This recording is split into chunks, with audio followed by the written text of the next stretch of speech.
नमस्कार, जय हिंद, भारत माता की जय। मैं हूं वरुण बाबुल और आपने देखना शुरू कर दिया है जीएस न्यूज। कहते हैं किसी भी पेड़ का विकास वो जड़ से देखा जाता है, तो निश्चित रूप से किसी भी क्षेत्र का विकास उसके पंचायत से दिखता है। विगत पंचवर्षीय योजना में विभिन्न प्रकार की योजनाएं केंद्र सरकार द्वारा बिहार सरकार के साथ मिलकर भी बहुत सारा पंचायत में योजना दिया गया, जिससे कई पंचायतों का जीर्णोद्धार भी हुआ, लेकिन कई जगह जबरदस्त गड़बड़ घोटाला हुआ। आइए अब हम पंचायत के मुद्दे पर बातचीत करें और आज हम हैं गोपालपुर प्रखंड के बड़ी मकनपुर पंचायत में। हमारे साथ है यहाँ के निवर्तमान सरपंच साहब। आइए उनसे जानते हैं और उनकी क्या रणनीति है, किस पद पर वो इस बार नॉमिनेशन कर चुनाव मैदान में उतर रहे हैं। आइए उनसे करते हैं खास मुलाकात। सर नमस्कार, आपका स्वागत है जीएस न्यूज के इस खास चुनावी स्पेशल इंटरव्यू में। जी सर नमस्कार। सर एक जानकारी सबसे पहले चाहिए कि आप विगत 10 वर्षों से सरपंच हैं, इस बार आप चुनाव मैदान में आ रहे हैं और किस पद पर आ रहे हैं? प्रधान पद मुखिया के लिए इस बार प्रत्याशी बना रहे हैं। तो इस बार सर हम सबसे पहले चाहेंगे कि आप अपना परिचय दें, ताकि सभी लोग जो लोग आपको आपके पंचायत के जान रहे हैं या नहीं भी, तो जो हमारे पेज पर जुड़ते हैं या अभी जो हमारा वीडियो देख रहे हैं वो आपको पहचान सके। जी मेरा नाम सुमन कुमार चौधरी उर्फ बुचकुन चौधरी, घर बड़ी मकनपुर, पोस्ट अभिया बाजार, थाना गोपालपुर, जिला भागलपुर है। मकनपुर पंचायत का 10 वर्ष से हम प्रतिनिधि रहे हैं सरपंच पद पर।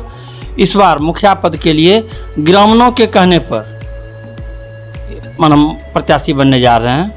क्या बात। अच्छा सर, एक चीज़ हम जानना चाहते हैं कि मतलब सरपंच से मुखिया बन रहे हैं, इसके पीछे का क्या कारण है सर? इसका कारण है सर कि हम 10 वर्ष से सरपंच रहे और इस पंचायत में किसी प्रकार का शुल्क, फीस, कमीशन या और प्रकार का जो लेनी देनी का कारोबार होता है अन्य क्षेत्र में, वह यहाँ नहीं हुआ है और नहीं किए हैं। उचित न्याय देने का काम हम किए हैं इस पंचायत के लोगों को।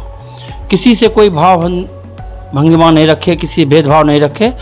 इसलिए यहाँ के तमाम जनता पूर्व के कार्य को देख करके मुखिया पद के लिए हमें कह रहे हैं कि आप मुखिया पद पर आइए, चूँकि मुखिया पद में काफ़ी घटोला होता है, चाहे इंदिरा आवास हो, वृद्धा पेंशन हो, विधवा पेंशन हो, हर चीज़ में बिकाऊ खरीद फरोश होता है। जी सर। 30,000, 20,000, 4,000, 3,000 करके लिया जाता है। यहाँ तक कि कबीर अंत्येष्टि का जो होता है, जो कि मरने के बाद तुरंत कफन के लिए पैसा दिया जाता है, वह भी यहाँ नहीं दिया जाता है।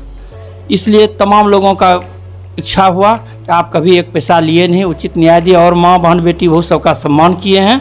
आप मुखिया पद पर आइए, यहाँ के लोगों की यह महानता है, उन्हीं का यह देन है। अच्छा सर, एक चीज़ हम जानना चाहेंगे कि आपके ही पंचायत को भी आदर्श ग्राम आपके ही पंचायत क्षेत्र में आता है।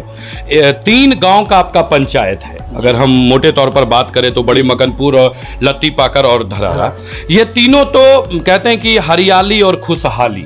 हरियाली में तो दिखता है चारों तरफ हरियाली, लेकिन खुशहाली पर विशेष नहीं दिखता है। अभी आपके ही गांव आ रहे थे और हमारी भी गाड़ी फंस गई बीच में, कीचड़ होने के कारण, सड़क टूटी होने के कारण। क्या यहाँ पूरी तरह से मतलब जो कहा जाए एक व्यवस्था अभी तक तैयार नहीं हो पाई? ये 2021 आ गया सर। जी सर, यहाँ जिस रोड से आप आए उस रोड में मुखिया फंड से एक भी काम नहीं कराया गया है। जो भी काम दिखने में आया वह विधायक के फंड से काम हुआ था, जिसको देखने वाला अभी यहाँ कोई नहीं है। और भेदभाव के तहत इस गांव को देखा जाता है।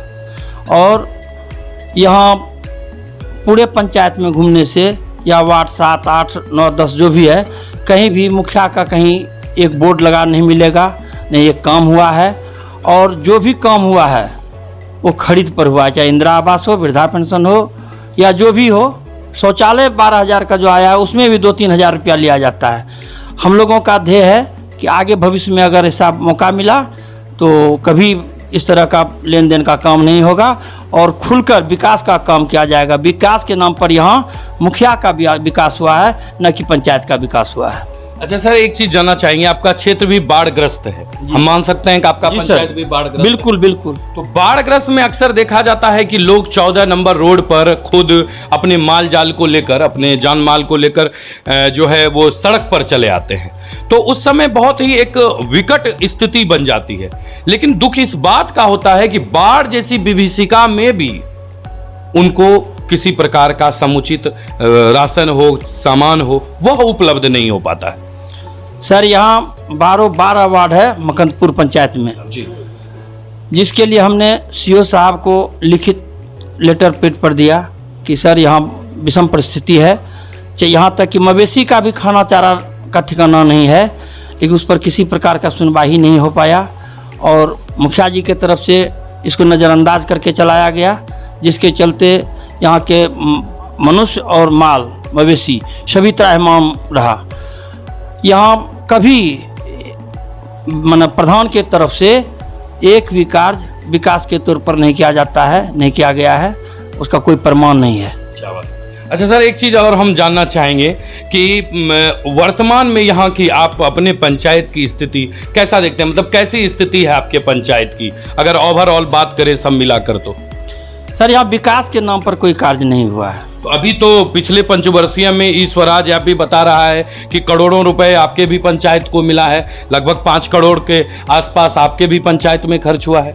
सर मिला है या ना मिला है वो तो हम नहीं कह सकते हैं, लेकिन आजकल एक ऐप आया है, उस ऐप के माध्यम से हमने देखा, मेरे घर के जस्ट बगल में बजरंगबली का मंदिर है, उस सड़क के बारे में भी दिया है, आगे में एक गली है उसके बारे में भी दिया है, कहीं एक डाली भी सीमेंट गिट्टी का काम नहीं हुआ है और उस पर 9 लाख 4 लाख रुपया पास हो चुका है।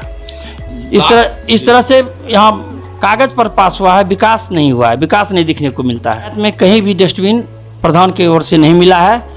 बगल के गोसाई गांव के प्रधान के तरफ से वितरण हो रहा था, उसमें हमारे गांव का कुछ आदमी जाके लाया भी था, लेकिन मकंदपुर पंचायत के तरफ से किसी प्रकार का डस्टबिन या सफाई का कोई काम नहीं किया गया है। सर आपके नज़र से क्या लगता है कि आखिर वो क्या प्रलोभन होता है जो जनता उसमें फंस जाते हैं और चुनाव के समय एक अच्छा निर्णय नहीं ले पाते हैं, आपके निगाह से अगर देखा जाए तो? उसमें सबसे पहला प्रलोभन है 5 वर्ष में करोड़ों करोड़ रुपया अगला सब कमाते हैं और समय पर उसका 2% कहीं से कहीं खाने पीने, यहाँ तक कि जो नीतीश सरकार के समय में दारू बंद है, वो दारू बांट करके बच्चे लोगों के बीच में ऐसा सब काम करवाता है और उसी बहम में फंस करके लोग दुर्दशा भोगता है। सर पंचायत में बिचौलियों का हमेशा खेला रहा है, इसमें गोपालपुर प्रखंड भी अछूता नहीं है, आप मानते हैं इस चीज को? बिल्कुल बिल्कुल, यहाँ भी बिचौलियों का भरमार है। हर वार्ड हर गांव में बिचौलिया प्रधान से पहले पहुंच करके इंदिरा आवास और वृद्धा पेंशन का टैक्स वसूलने के लिए पहुंच जाता है। तो सर आखिर मान लीजिए, मैं एक आपसे इसलिए पूछ रहा हूं क्योंकि आप लंबे समय से इससे जुड़े हुए हैं, आखिर इस पर रोक या लगाम कैसे लगेगा सर? आप क्या मानते हैं, कैसे इसे रोका जा सकेगा? बदलाव ही इसका एक मुद्दा है, बदलाव होने से ही उन बिचौलियों का बिचौलियापन खत्म होगा।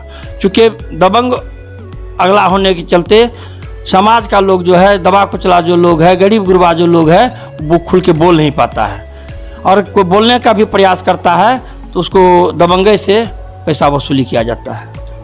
तो सर मतलब कि ये कह सकते हैं हम कि पंचायत के लोग भी चुनाव के समय या वोट देने के समय में मतलब अपने बुद्धि विवेक का इस्तेमाल नहीं कर पाते हैं? जी, थोड़ा लाचार तो जरूर पड़ जाता है, क्योंकि उतना ही बिचौलिया उतना ही गलत प्रलोभन देता है, जिससे कुछ लोग तो जरूर उस बहकावे में आ जाता है। अच्छा सर, मैं आपसे जानना चाह रहा था कि बाढ़ के समय में यहाँ के लोगों को राहत सामग्री और उसका पैसा मिला, क्या आपको जानकारी है? बिल्कुल नहीं, एक पैसा किसी को मुहैया नहीं किया गया। यहाँ तक कि जो इस पंचायत का काफ़ी हिस्सा रंगड़ा तरफ से डूब गया था, जिसमें कि मकंदपुर का धराड़ा का सबका खेती डूबा था। बांध यहाँ टूटने से, रिंग बांध टूटने से मकंदपुर बड़ी का पूरा क्षेत्र जो था दहनाल था। एक धूर जमीन जो था गंगा के अथी में था और अभी भी है, लेकिन एक नया पैसा यहाँ मुहैया नहीं किया गया। इसका तो हम लिखित पहले भी दे चुके हैं, रिसीविंग भी मेरे पास अभी तक मौजूद है। अच्छा सर, एक मैं सवाल आपसे जानना चाहूंगा। कहते हैं कि जब जनता, जब लोग जो मतदान करती है वही जब मिलने के लिए पहुंचती है तो घर पर नेताजी नहीं मिलते हैं, इसका प्रमुख कारण आपकी नज़र से क्या है सर? इसका प्रमुख कारण यही है सर कि पहले तो मिलने के लिए फिदा फिदा रहते हैं, जीत जाने के बाद उनको अपना गाड़ी पेट फलना भरने से फुर्सत नहीं मिलता है। लगता है कि जनता आया है, कुछ मांग तो नहीं लेगा, कोई चापाकल तो नहीं मांगेगा, कोई पैसा इंदिरा आवास तो नहीं मांगेगा, इस भय से छिपे रहते हैं। तो आपको लगता है कि इस बार के लोग और मतदाता जागरूक हैं, सोच समझकर वोट करेंगे? बिल्कुल 100% इस बार सभी लोग जगे हुए हैं और कई बार ठोकर खा चुके हैं। खास तौर पर माँ बहन जो है इस पंचायत का, वो सबसे ज़्यादा ठोकर खाई है और लगता है कि इस बार 100% बदलाव होगा। सर, आप कोई अपील करना चाहेंगे अपने इस, चूंकि हमारा जो इंटरव्यू होता है वो तो बिहार लेवल पर होता है, लेकिन निश्चित रूप से गोपालपुर प्रखंड के जो बड़ी मकनपुर पंचायत के मतदाता इस वीडियो को देख रहे हैं, उन्हें कोई आप संदेशा देना चाहेंगे सर? जी, उन्हें तो एक ही संदेशा देना चाहेंगे हम कि आप पूर्व में प्रधान का कार्य देख चुके हैं, अपना अपमान भी पा चुके हैं, देख चुके हैं। यहाँ का विकास करने के लिए जो आदमी किसी फंड के लिए जाता है उससे पहले पैसा लिया जाता है। यहाँ तक कि वृद्धा पेंशन मांगने के लिए एक बूढ़ी अगर जाती है अचरा से अपना कपड़ा झाँप करके, उससे भी 1500 बिना लिए उसका वृद्धा पेंशन पास नहीं होता है। इसलिए यहाँ के तमाम जनता से आग्रह विनती हम करेंगे कि इस बार ज़्यादा से ज़्यादा मत से वो हमें जितावें और उनका सेवा करने का मौका मिले। जैसे कि हम 10 साल तक बिना पैसा लिए सेवा किए हैं, उसी तरह से अगला पंचवर्षीय तक एक नया पैसा किसी से नहीं लेंगे और किसी के मान सम्मान में कोई कमी नहीं करेंगे। तो किसी भी पंचायत के लिए उनके जनप्रतिनिधि का सामने आना और उनसे रूबरू होना, ये सबसे प्रमुख है। तो निश्चित रूप से पंचायती सियासत में हम चलेंगे, विभिन्न प्रखंड के विभिन्न पंचायत मिलेंगे जनप्रतिनिधि से और करेंगे सवाल जवाब और दिखाएंगे आपको। कैमरामैन समर्थ के साथ वरुण बाबू।